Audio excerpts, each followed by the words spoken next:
Assalamualaikum warahmatullahi wabarakatuh. Innal hamdalillah nahmaduhu wa nasta'inuhu wa nastaghfiruhu wa natubu ilaih.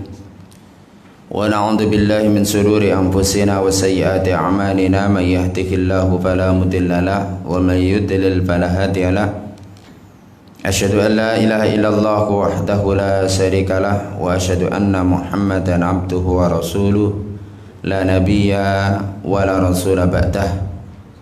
Qala Allah ta'ala ya ayyuhalladzina amanu taqullaha haqqa tuqatih wa la tamutunna illa wa antum muslimun. Ma'asyiral muslimin rahimani wa rahmakumullah. Sejenak kita bersyukur pada Allah atas limpahan nikmat dan karunia-Nya. Salawat dan salam semoga selalu terlimpahkan kepada Nabi kita Muhammad sallallahu alaihi wasallam. Ma'asyiral muslimin rahimani wa rahmakumullah.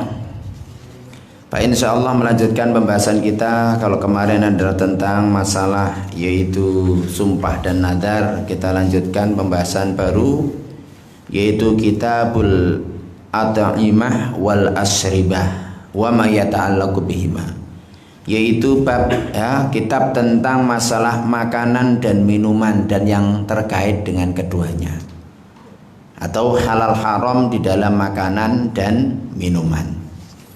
Bapak Ibu yang dirahmati oleh Allah Subhanahu wa taala, kita sebagai seorang muslim dan mukmin diperintahkan oleh Islam untuk makan atau minum yaitu halal dan baik. Tidak cukup halal tapi juga harus baik. Baik di sini berarti standar dari makanan bergizi bahasa kita. Dan harus halal. Halal secara agama, baik secara zat dari makanan itu sendiri. Sehingga kita diperintahkan untuk menjauhi yang haram. Karena setiap yang haram itu pasti berdampak negatif. Jadi sesuatu yang haram itu pasti berdampak negatif. Kita ambil contoh bahwasanya ada dampak-dampak buruk bagi orang yang suka memakan dari harta yang haram. Kita ambil contoh bahwasanya memakan harta yang haram itu akan membuat orang itu malas untuk taat beribadah kepada Allah. Hal ini sebagaimana dalam surat Al-Mu'minun ayat 51. Allah Subhanahu wa taala telah berfirman, "Ya ayyuhar rusulu kulu minat thayyibat wa'malu shaliha inni bima ta'maluna khabir." Allah Subhanahu wa taala berfirman, "Ya wahai para rasul." Allah memerintahkan para rasul ini. "Wahai para rasul, kulu minat thayyibat." Makanlah makanan yang halal lagi baik. "Wa'malu shaliha." Dan beramal solehlah kalian. Sesungguhnya aku maha mengetahui apa yang kalian perbuat. Di dalam ayat ini Allah Subhanahu wa taala mengaitkan antara makanan yang halal dengan amal soleh.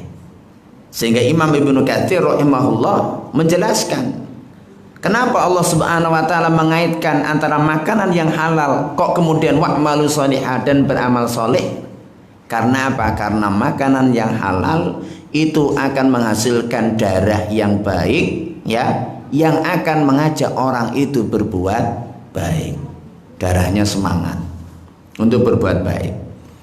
Tapi ketika makanan itu adalah haram, maka darahnya itu darah juga makanan kan dimakan menghasilkan darah, darahnya darah haram.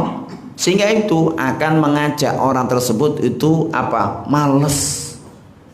Anda jumpai orang kalau sudah terkenal dengan makan makanan yang haram, apa mungkin dia itu taat beribadah kepada Allah? Pasti hura-hura, pasti foya-foya dengan hartanya, dengan apa yang dimiliki. Habis korupsi 1 miliar, apa kira-kira kemudian buat bangun masjid gitu kan enggak mungkin.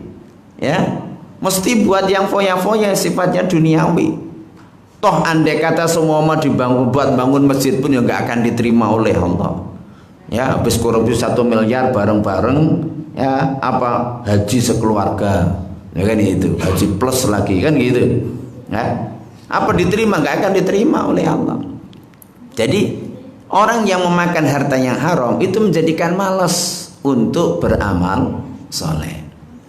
Yang kedua, memakan harta haram itu berarti menyerupai orang Yahudi. Karena orang Yahudi itu karakter dasarnya itu adalah suka makan harta yang haram.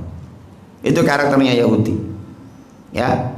Allah Subhanahu wa taala berfirman dalam surat Al-Maidah itu, wa tara katsiran minhum yusari'una fil ismi wal udwani wa aklihim suhta labisa ma kanu yasnaun. Kata Allah Subhanahu wa taala, benar-benar hai Muhammad, kamu akan melihat orang Yahudi itu yusari'una fil ismi wal udwan. Mereka itu paling semangat, ya, paling bersegera di dalam masalah dosa dan permusuhan. Ya. Jadi kalau ada berseteru itu, ya, Yahudi itu apa? Paling semangat itu. Ya, ngompori biang keroknya. Kalau sekarang kan diwakili Amerika sama Rusia, kan gitu loh. Ya, di mana di situ ada negara yang sedikit bermasalah, datangnya Amerika. Lanjut. Kurang senjata tak kasih nanti. Ya gitu. Rusia pun nggak kalah kayak gitu. Ya. Jadi apa? Datangi musuhnya. Kayak seperti itu. Memang Amerika dan Rusia itu kan kayak begitu. Kerjaannya memang seperti itu, ngompori negara-negara supaya perang, utang senjata sama dia. Lihat kan kayak seperti itu. Mereka kayanya kan kayak gitu. Mereka negara industri senjata. Ya, nah kalau senjatanya nggak laku, ya nggak makmur kan begitu. Ya, jadi kayak seperti itu. Nanti kalau udah macam-macam PBB bertindak, lihat itu. Lah PBB siapa? Kan mereka yang punya hak veto kan cuma 5 negara. Ya, yang bikin permasalahan siapa? Ya mereka, kan begitu. Ya, kitanya aja yang bisa dilomboni sama mereka. Ya, jadi kayak seperti itu. Jadi apa? Itu karakternya. Bersegera dalam masalah dosa, bersegera di dalam masalah permusuhan, wa aklihimus suhta. Dan mereka itu bersegera dalam makan makanan yang asuh. Asuh itu adalah haram. Orang Yahudi itu tukang makan makanan yang haram. Dan Anda perlu ketahui di dunia ini awal dari riba modern, riba perbankan. Itu siapa yang bikin? Itu Yahudi. Jadi perang dunia 1, perang dunia 2, itu yang untung siapa? Jerman kalah, itu perang. Yang untung siapa? Yang panen tuh. Yahudi. Karena apa? Karena negara-negara itu perang kurang duit, siapa yang ngutangi? Yahudi. Ketika itu Yahudi belum punya negara. Kan hebat mereka. Belum punya negara tapi mereka sudah menguasai. Baru ketika Inggris kemudian itu adalah apa? Inggris itu apa? Waktu pemilu Inggris itu kan, ketika pemilu Inggris tahun berapa itu? Jadi ada satu partai Inggris itu nggak pernah menang. Namanya Partai Buruh. Maka Yahudi mendekati Partai Buruh tersebut. Ya, kamu tak dukung dengan media dan dana. Ya, tapi dengan syarat. Kalau kamu nanti menang, pertama kali saya punya 2 syarat. Syarat pertama, runtuhkan Turki Utsmani. Yang kedua, kasih aku tanah di Palestina. Maka apa? Bener, Partai Buruh ini yang dulunya nggak pernah menang. Ya, menang. Kenapa? Karena permainan media dan duit. Ya, akhirnya apa? Bener. Akhirnya kemudian yang namanya Inggris itu apa? Membikin yang namanya apa? Rencana bagaimana menghancurkan Turki Utsmani. Akhirnya apa? Mulailah orang-orang Turki, anak-anak muda Turki itu dididik di Eropa, dicuci otaknya, termasuk Kemal Atatürk yang menjadi bapak sekuler Turki, ya kan gitu. Jadi setelah kemudian mereka masuk lagi di militer kayak apa, akhirnya kemudian apa? Kesultanan Turki Utsmani, kekhilafahan Turki Utsmani, walaupun ya tidak dinamakan khilafah sebenarnya, kerajaan sebenarnya. Ya, tapi apa? Runtuh, maka kekuasaannya dikuasai mayoritas oleh Inggris. Termasuk wilayahnya Mesir, Hijaz, Makkah dan Madinah. Ya kan itu. Maka apa? Inggris kemudian mulai masuk apa? Mesir. Mesir disekulerkan. Ini kan itu.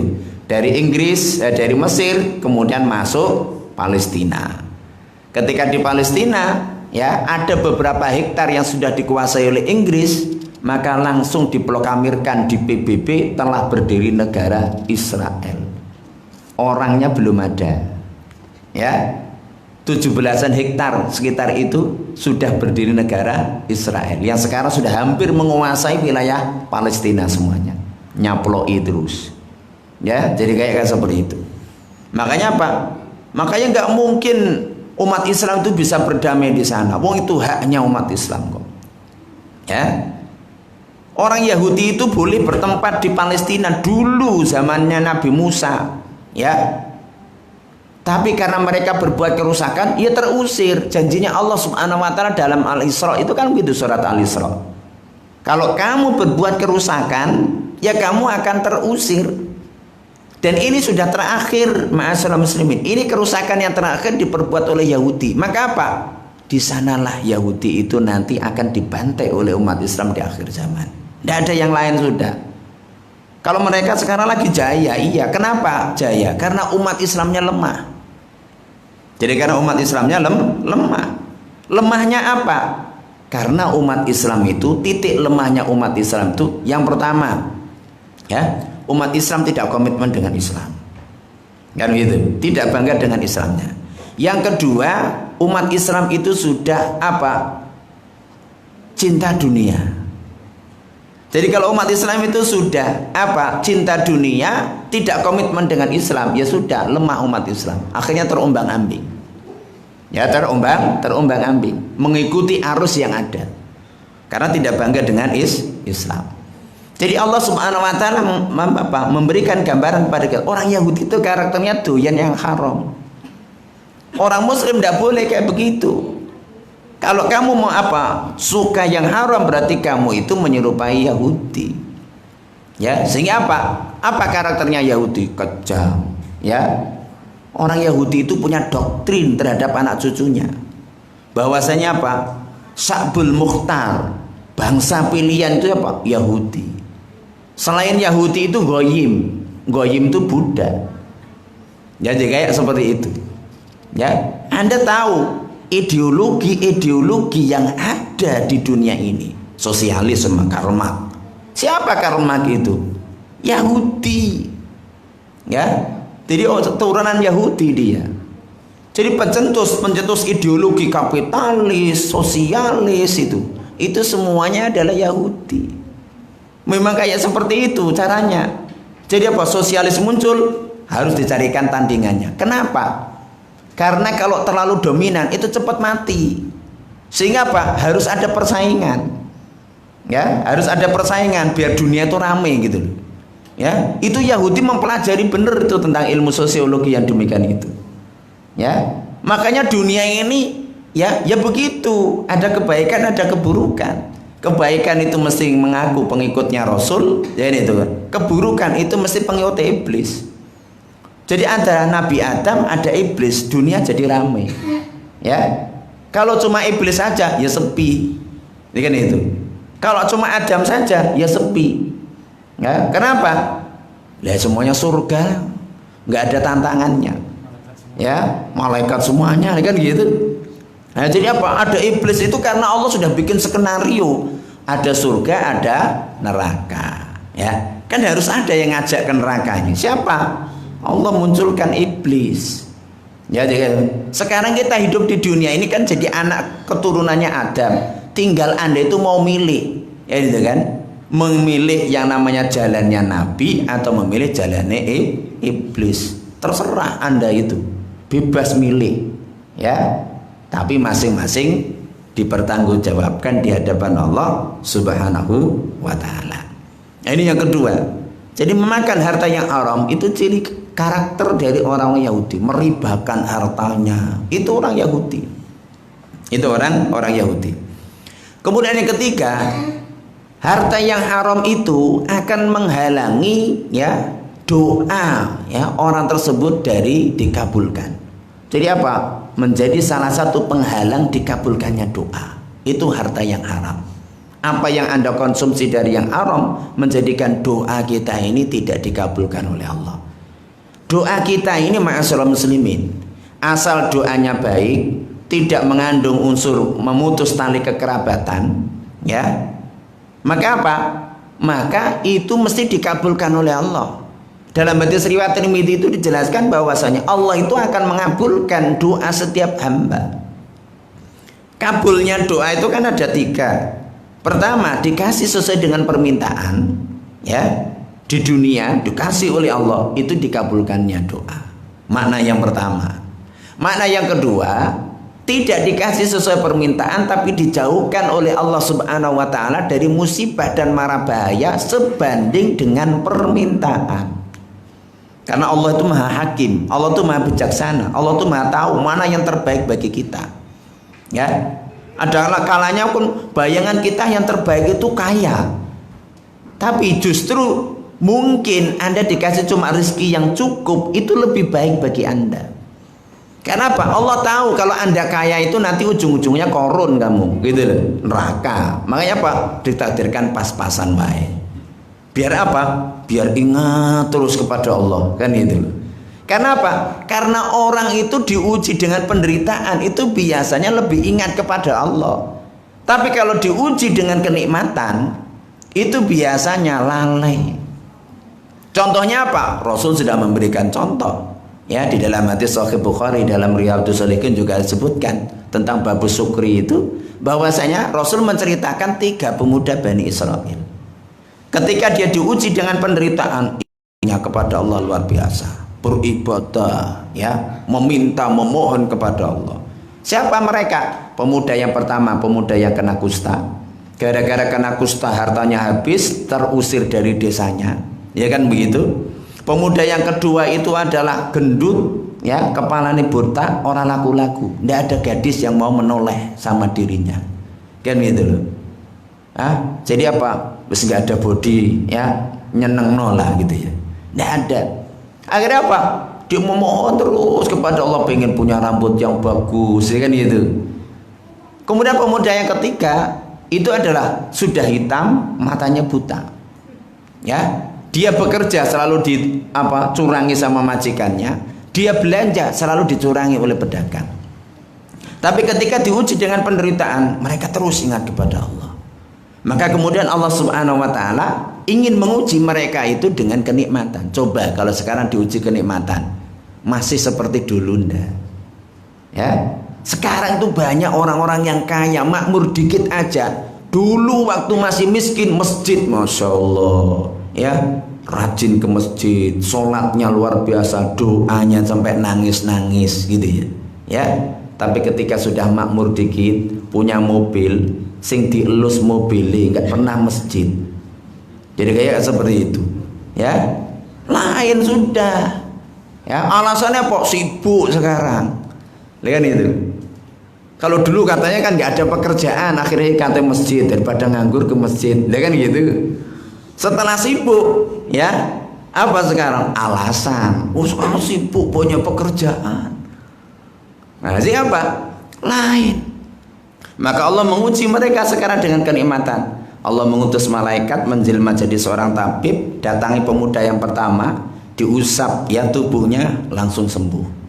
Ditanya, harta apa yang kamu inginkan? Saya senangnya unta. Maka malaikat tadi menjelma jadi orang kan, jadi tabib. Maka apa? Di balik lembah itu, di balik gunung itu ada unta yang bunting. Itu milikku. Silakan kamu ambil, kamu rawat. Dirawatlah unta tersebut. Akhirnya apa? Beranak pinak kaya raya, ya, punya istri, punya anak, lihat itu, ya. Pemuda yang kedua juga sama, ya, datangi, diusap kepalanya, tumbuk rambutnya, jadi ganteng, laku, lihat itu. Ditanya kemudian, harta apa yang paling kamu suka? Saya paling suka itu sapi. Di balik gunung itu ada sapi yang sudah bunting. Silakan kamu ambil dan kamu rawat. Diambil, dirawat, beranak pinak. Ya, dia sudah jadi ganteng, laku, punya anak istri, lihat itu, harta melimpah, lihat itu, masya Allah, ya, enak, kan itu. Pemuda yang ketiga datangi, diusap matanya, sembuh dari kebutaan. Ditanya, harta apa yang paling kamu suka? Dia jawab kambing. Di balik gunung itu ada kambing milikku, silakan kamu ambil. Dirawat, semuanya dirawat, sehingga kemudian mereka jadi kaya raya. Ketika sudah kaya raya, bagaimana? Berubah mereka. Akhirnya kemudian Allah Subhanahu wa taala ngutus malaikat itu kembali dalam kondisi kayak kondisi mereka dulu ketika masih sakit. Ya. Malaikat itu menjelma jadi seorang pengemis, datang ke pemuda yang dulunya kusta, pengemis ya kena kusta, minta-minta. Ya, kata orang Jawa, sak paring-paring Mas, lihat itu. Ya, minta. Ya, jawabannya apa dia? Dimintai orang tadi, pengemis tadi bilang, "Hari gini minta." Ya, sudah zaman kan gitu loh. Ya, nggak kayak seperti saya nih, kaya. Lihat itu. Malaikat tadi bilang, "Saya ini kelihatannya dulu kenal kamu. Dulu kan kamu kayak seperti saya atau miskin, ya, kena kusta lagi, kan gitu loh. Ya, maka apa? Sombong dia. Ya, maka kemudian apa? Pemuda tadi sombong. Ya, enak aja kamu bilang saya miskin. Tidak ada kamus ya dalam keluargaku itu miskin. Ya, aku punya harta ini dari nenek moyangku yang kaya raya. Warastuhu kabiran an kabirin. Aku mewarisi hartaku itu dari apa? Dari orang kaya, ya. Dari keturunan nenek moyangku. Ya. Maka kemudian malaikat tadi yang menjelma jadi pengemis mengatakan, "Kalau kamu bohong, semoga Allah mengembalikan kondisimu seperti semula." Apa yang terjadi? Langsung waktu itu kembali dia kena kusta. Onta-ontanya mati, istrinya pergi, anaknya pergi, kembali sendiri. Nangis-nangis, "Ya Allah, aku minta ampun." Terlambat, Mas. Ya terlambat. Emang kalau jadi orang kaya itu mesti bisa jadi baik? Belum tentu. Waktu Anda miskin, Anda bilang, "Kalau nanti kaya lah, saya akan semangat ibadah, haji, mau umroh, mau sedekah terus." Ya. Iya, waktu Anda masih miskin, bayangan Anda kayak begitu. Nanti kalau Anda sudah kaya, kebutuhannya tambah akeh, Mas. Ya, kebutuhannya tambah banyak. Ya, alasannya tambah banyak. Wah, gak sempat sedekah ini. Anak saya kuliah butuh biaya ini, butuh ini. Wah, macam-macam sudah. Kenapa? Karena kalau orang sudah kaya itu makannya nggak mau dages karo mendoan. Lihat itu. Maunya lebih enak lagi, ya kan begitu. Ya. Yang dulu apa biasa beli yang namanya nasi rames, sekarang nggak mau. Ya kan begitu. Ya jadi apa? Terus kayak seperti itu. Pemuda yang kedua pun kayak begitu, gagal. Ya, nangis-nangis kembali seperti semula.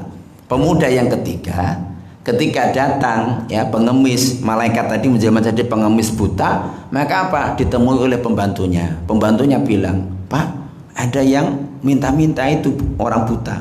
Suruh masuk."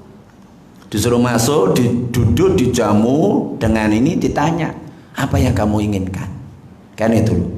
"Saya minta bantuan ya untuk pulang ke tempat tinggalku," kan itu. "Yang kamu butuhkan apa?" "Duit." Langsung dibawa ke kamar. Di kamarnya itu adalah penuh dengan duit emas, duit dinar. Suruh ngambil sendiri. "Dah, ini duit saya. Silakan kamu ngambil semaumu. 1 karung juga nggak apa-apa." Ada orang kayak gini. Ya, nggak ada orang zaman kayak segini. Kan itu loh. Suruh ngambil sendiri. Kemudian ditanya, "Kalau kamu butuh kambing di lembah sana, kambingku, ya itu semuanya kambingku titipan Allah. Silakan kamu ambil. Kamu ambil semuanya juga nggak apa-apa. Ya kalau kamu mau." Akhirnya, "Enggak, saya butuh secukupnya aja." Akhirnya apa? Akhirnya malaikat tuh ngaku, "Enggak, kamu kayak seperti ini saja. Kamu sukses. Aku ini utusan Allah untuk mengujimu dan 2 temanmu. Ya, dan kamu sukses. Kamu tetap kaya, tetap ganteng, sedangkan 2 temanmu kembali ke seperti semula." Nah, jadi apa? Jadi jangan pernah punya bayangan bahwasanya kita ini harus apa? Benar-benar adalah ridho. Allah memberikan kita ini, ya, kita ini harus kita terima. Ya. Jadi nggak usah naik kata orang Jawa itu masalah harta itu nggak usah kemerungsung. Ya, nggak usah mudah panasan lah. Hasad itu nggak akan membuat kita bahagia. Ya, jadi orang hasad itu meriang terus. Ya, kenapa? Tetangganya beli sepeda motor meriang. Itu bisa beli mobil jantungan. Lihat itu loh. Ya, itu orang hasad nggak akan bisa tenang hidupnya. Matanya itu selalu kelirik-kelirik hasad. Ya, akhirnya kayak mendelik, kan gitu. Jadi kayak seperti itu. Itu kalau orang hasad. Tapi kalau orang itu hatinya penuh dengan qanaah, dia apa? Nyantai. Orang bisa sukses, alhamdulillah. Saudaraku sukses, tetanggaku sukses. Kayak gitu loh. Jadi apa? Jadi santai hidupnya. Masalah dunia tidak apa? Jadi tidak panas. Itu adalah orang yang qanaah. Nah, jadi apa?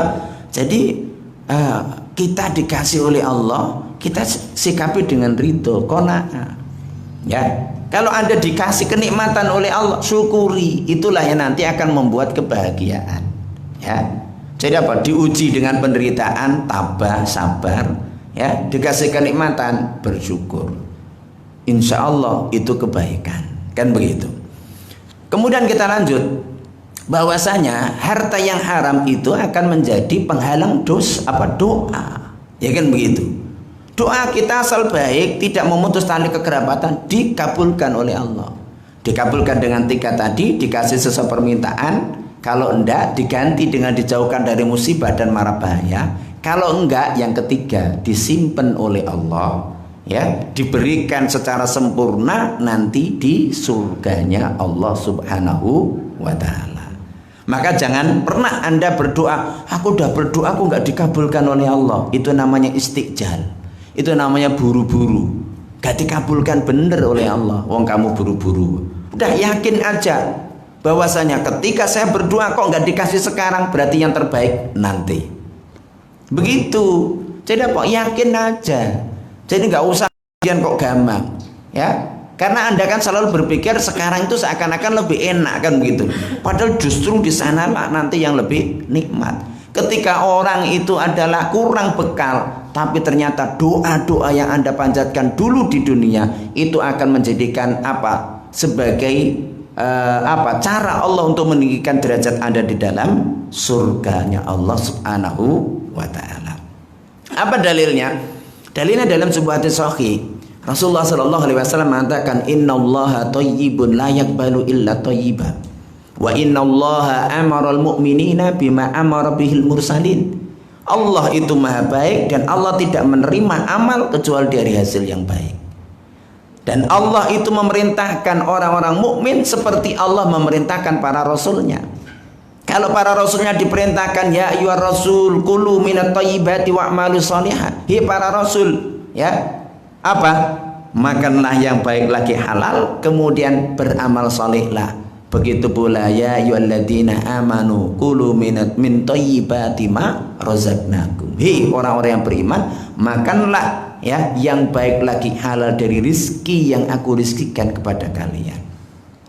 Sama, Rasul diperintahkan makan yang halal lagi baik, umat Islam pun diperintahkan makan yang halal lagi yang baik. Summa dzakara rajul, kemudian Rasulullah sallallahu alaihi wasallam menceritakan tentang seseorang. Ya, jadi apa? As'asa akbaro yutilu safaro as'asa akbaro.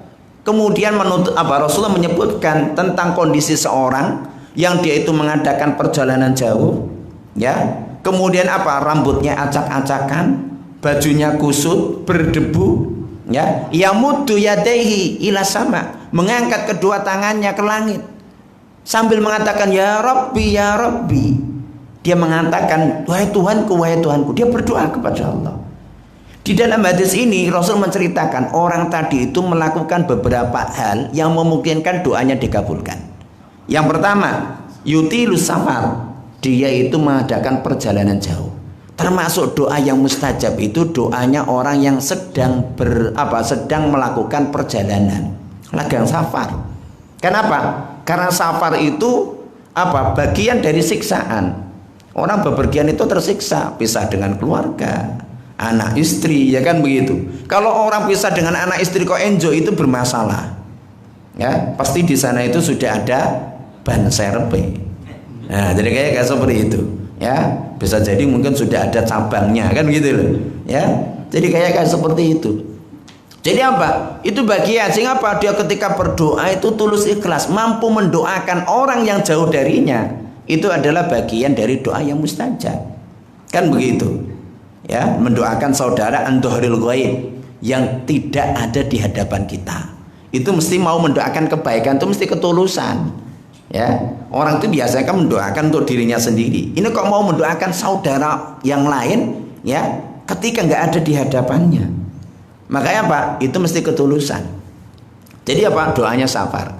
Kemudian apa? Kemudian dia kondisinya itu adalah kondisi apa? Aghbara as'asa, berdebu, acak-acakan. Itu menunjukkan kalau dia itu fakir, butuh bener. Orang itu biasanya kalau butuh, mintanya itu Masya Allah khusyuk. Makanya kalau apa, Allah itu nggak akan mengabulkan doanya an qalbin lahin, dari hati yang lalai. Gimana hati yang lalai?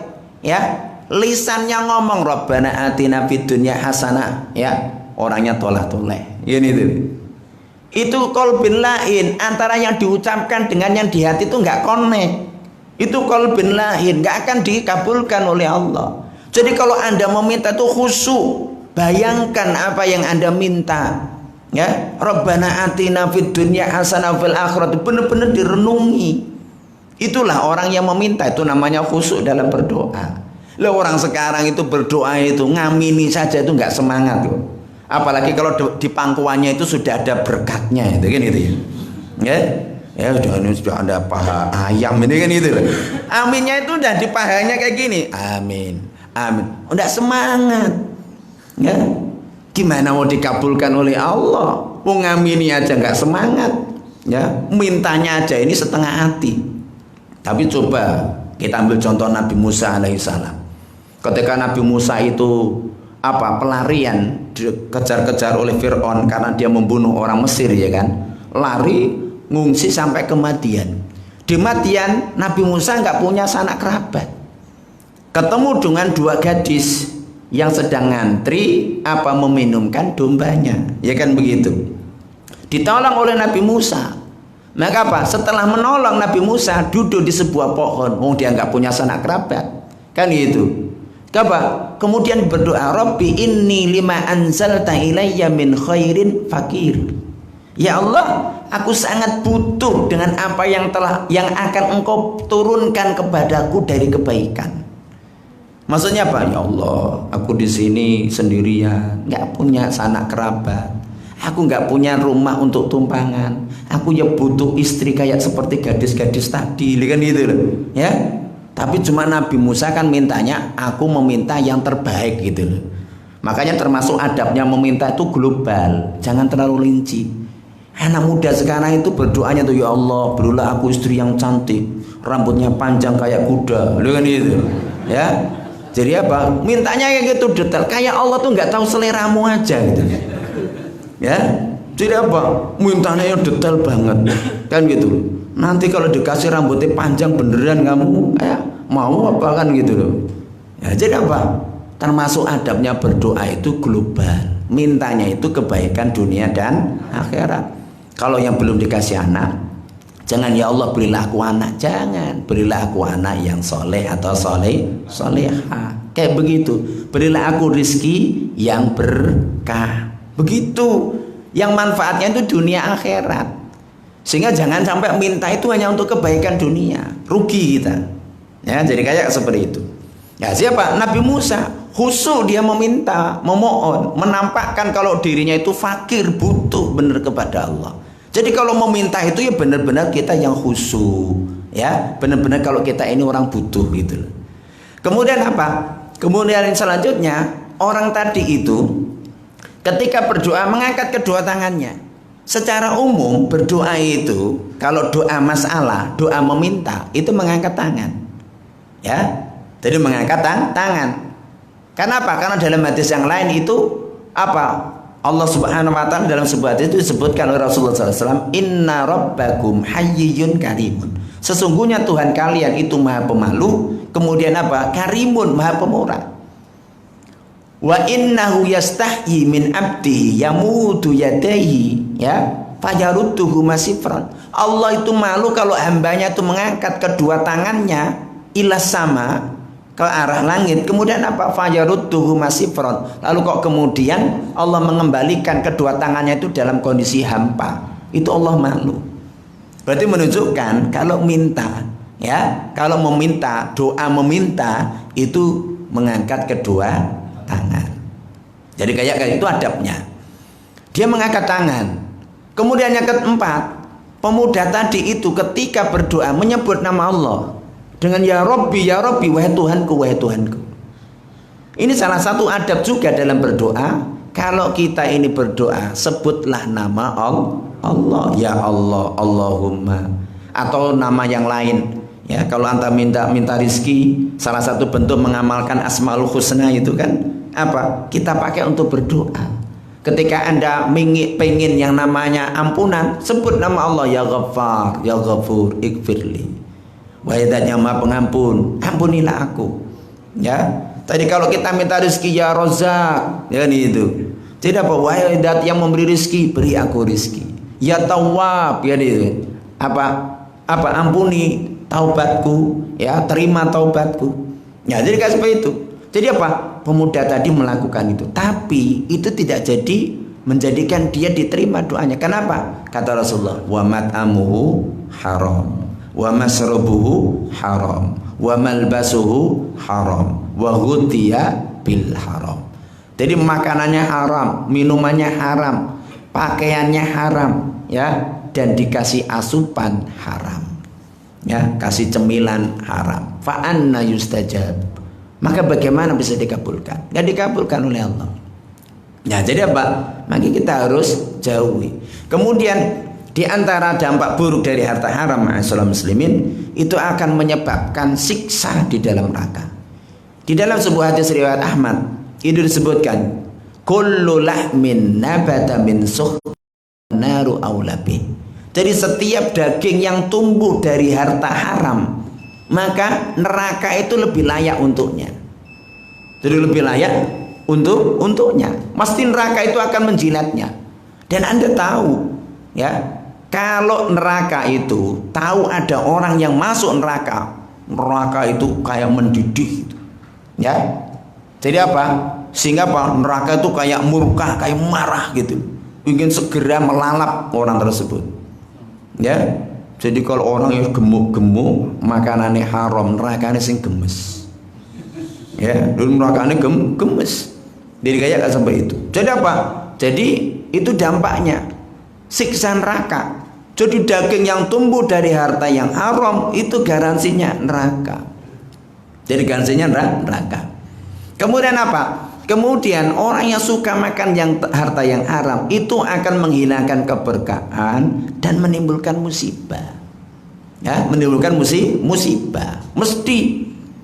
Kata Rasulullah SAW dalam hadis riwayat Ibnu Majah itu, kata apa? Kata Rasulullah, walam yanqusul mikyala wal mizan illa ukhidu bisinin wa syiddatil mu'nah wa jawri sultani alaihim. Dan tidaklah umat Islam itu mengurangi takaran dan timbangan. Pedagangnya kok curang dalam takaran dan timbangan, maka akan menimbulkan bencana. Apa itu? Ukhidu bisinin, ditimpa paceklik. Wasiddatil mu'nah, sulitnya kehidupan. Dan yang lebih parah kata Rasulullah, wajauri sultan alaihim, dan dolimnya pemimpin atas mereka. Jadi bisa jadi pemimpin dolim itu muncul itu karena kedolimannya, ya, rakyatnya, khususnya para konglomeratnya, para pedagangnya. Kenapa? Karena memang janjinya Allah Subhanahu wa taala dalam sebuah ayat itu, wa kadzalika nuwalli ba'dadh dhalimina ba'dhum bima kanu yaksibun. Demikianlah kami kuasakan sebagian orang-orang zalim atas sebagian yang lain disebabkan oleh perbuatan mereka. Yang bisa mendolimi para pedagang siapa? Konglomerat siapa? Pemimpin. Maka dimunculkanlah pemimpin yang dolim, pajeki sing gede. Ya, wong kamu curang, lihat gitu. Kamu curang ya apa? Pajeki sing gede. Jadi gitu. Kan rakyat kan nggak mungkin, ya kan? Oh, dia punya duit, ya, punya duit. Tidak apa? Muncul kayak seperti itu. Kemudian apa? Walam yu'addu zakata amwalihim illa muni'ul qatra minas sama walau lal bahaim lam yamtar. Kalau umat Islam sudah dia menahan menahan zakat hartanya, tidak mau mengeluarkan zakatnya, maka apa? Muni'ul qatra minas sama. maka Allah akan kurangi curah hujannya. Walau lal bahaim lam yumtaru, kalau bukan karena binatang Allah nggak mau menurunkan air hujan sama sekali. Ini berarti menunjukkan apa? Orang harta yang wajib dizakati kok nggak dizakati, berarti haram. Ya kan begitu. Kemudian apa? Kemudian hasil dari curang dalam takaran dan timbangan haram. Maka apa? Menimbulkan yang namanya musibah, hilang keberkahannya. Ya. Begitu pula Rasulullah Shallallahu Alaihi Wasallam itu di dalam sebuah hadis riwayat Bukhari, Rasul mengatakan al-bayyi'ani bil khiyar ma lam yatafarraqa. Ya. Pedagang dan pembeli itu memiliki hak khiyar, hak untuk melanjutkan atau membatalkan akad selagi belum berpisah dari majelisnya. Kan begitu. Fa in saddaqa wa bayyana, ya, burika fi bai'ihima. Kalau keduanya jujur, pedagangnya jujur, pembelinya jujur, dan mereka menjelaskan barangnya dan alat tukarnya dengan baik, tidak menyembunyikan aibnya, maka apa? Burika fi bai'ihima, maka akan diberkahi jual belinya. Ya. Tapi kalau dia apa? Wa in kadzaba au katama, kalau dia itu dusta, ya, dalam jual belinya, tipu menipu, dia menyembunyikan aib, ya, maka apa? Padahal tahu itu ada aibnya, dia sembunyikan, maka apa? Lam yubarak fi bai'ihima, maka tidak akan diberkahi jual belinya. Ya, inilah dampak-dampak buruk dari harta haram. Sehingga kenapa kita ini perlu belajar apa sih yang dihalalkan oleh Allah, apa yang diharamkan oleh Allah Subhanahu wa taala. Tapi tentunya yang dihalalkan oleh Allah itu lebih banyak daripada yang diharamkan. Kalau nanti Anda baca dalam ayat Al-Quran, yang diharamkan oleh Allah di Al-Quran itu sangat sedikit, ditambah dengan apa yang diharamkan oleh Rasulullah di dalam hadis, itu pun sedikit dibandingkan yang halal. Maka apa? Cukupkanlah dengan yang halal, gak usah tolah-toleh yang haram. Ya, nah, kalau yang remeng-remeng subhat jauhi. Ya, kenapa? Karena yang subhat itu termasuk yang namanya waroknya seorang muslim itu menjauhi yang subhat, yang belum jelas hukumnya itu adalah dijauhi. Ya, contohnya kelelawar. Jadi kelelawar merasa dipangan lah. Dages menduan masih banyak loh, ngapain kelelawar? Ya, menimbulkan corona. Lihat itu. Jadi kayak itu. Kata orang Jawa muncul geragas, gitu. Ya. Kalau orang sudah geragas ya kayak gitu, muncul penyakit macam-macam. Dan ini kan memang sudah diteliti.